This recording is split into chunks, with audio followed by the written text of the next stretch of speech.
Elles furent tardivement reconnues comme commerce essentiel pendant la crise sanitaire. C'était bien le moins dans une république qui se prétend des lettres. Le délégué général du syndicat de la librairie française est l'invité Écho d'Europe Matin. Bonjour Guillaume Husson. Bonjour.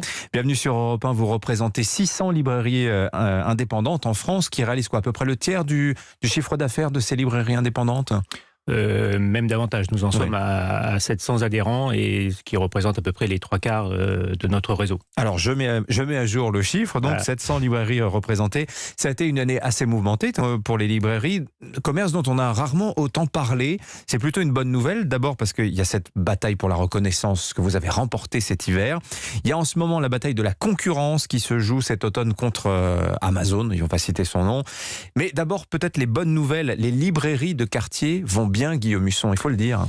Elles vont plutôt mieux qu'avant la crise, ce qui est assez paradoxal. Elles ont limité la casse pendant l'année 2020. On s'est fait très peur, évidemment, quand on a entendu parler de plusieurs semaines de fermeture. Une librairie, en moyenne, elle a quelques semaines de trésorerie devant elle. Donc, quand vous lui dites qu'elle va fermer pendant un mois et demi, c'est un peu la frayeur. Comment ça se passe d'ailleurs ? Vous achetez les livres sur vos fonds de roulement ? Enfin, tout à fait. Ce sont les libraires qui avancent les achats de livres. Donc, il y a une avance en trésorerie et ce sont des commerces qui ont peu de fonds propres, donc c'est assez tendu. Mais au final, l'année 2020 s'est terminée malgré ces 2 mois et demi de fermeture, quasiment à l'équilibre par rapport à 2019.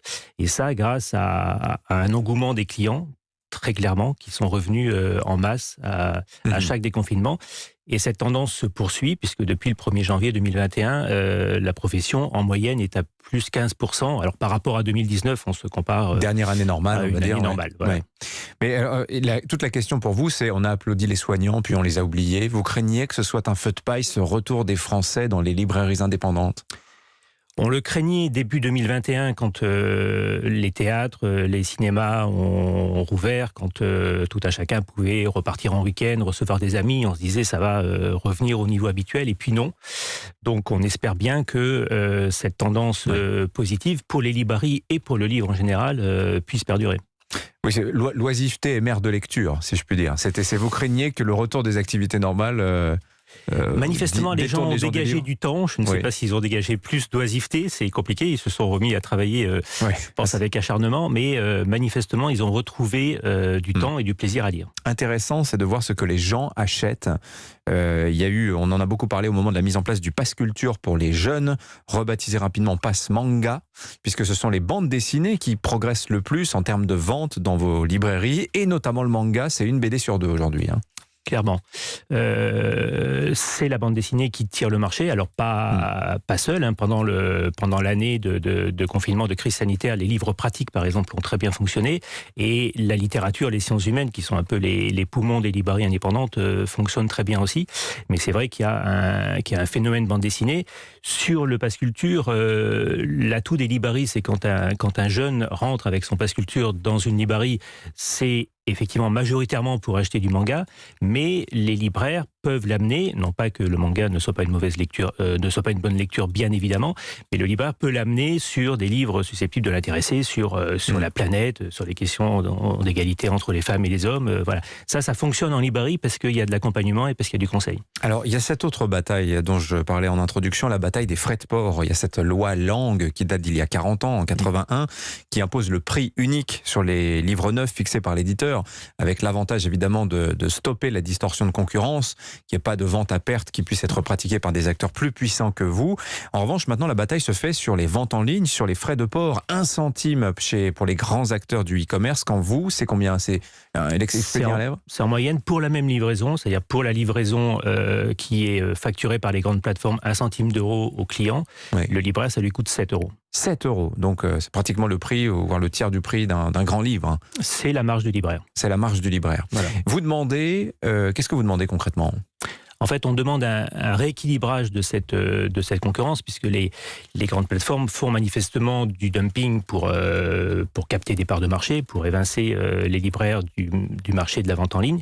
Donc on demande de rééquilibrer ces frais de port, et ce que le Parlement a voté récemment à l'initiative de la sénatrice Laure Darcos. La proposition de loi a été adoptée la semaine dernière. Voilà, elle avait été adoptée au Sénat en juin, elle a été adoptée à l'Assemblée à l'unanimité mercredi dernier, la semaine dernière.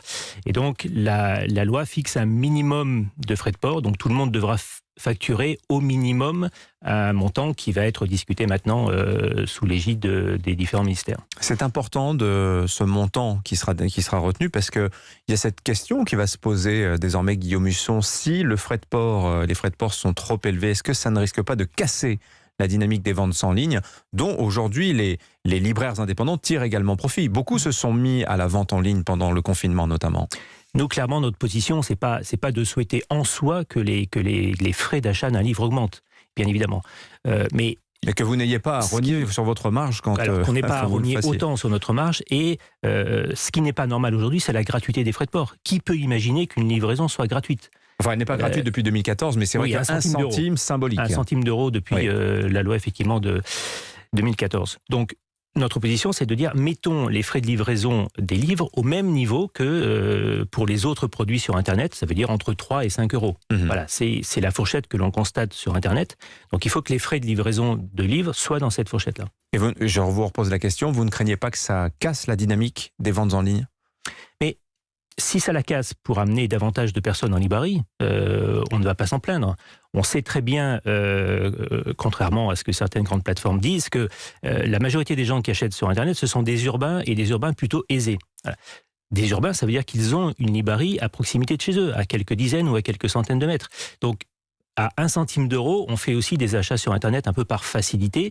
Et on espère bien qu'en facturant 3 ou 4 euros, les gens se diront qu'il vaut mieux aller soutenir sa librairie de quartier. Voilà, un prix comportemental d'une certaine manière, c'est ça qu'on peut comprendre. Tout à fait. Merci Guillaume Husson, le délégué général du syndicat de la librairie française, était l'invité Écho d'Europe Matin. Et tiens, à propos de livres, n'oubliez pas Nicolas Caro tous les dimanches 14h-15h sur Europe 1, La Voix et Livres.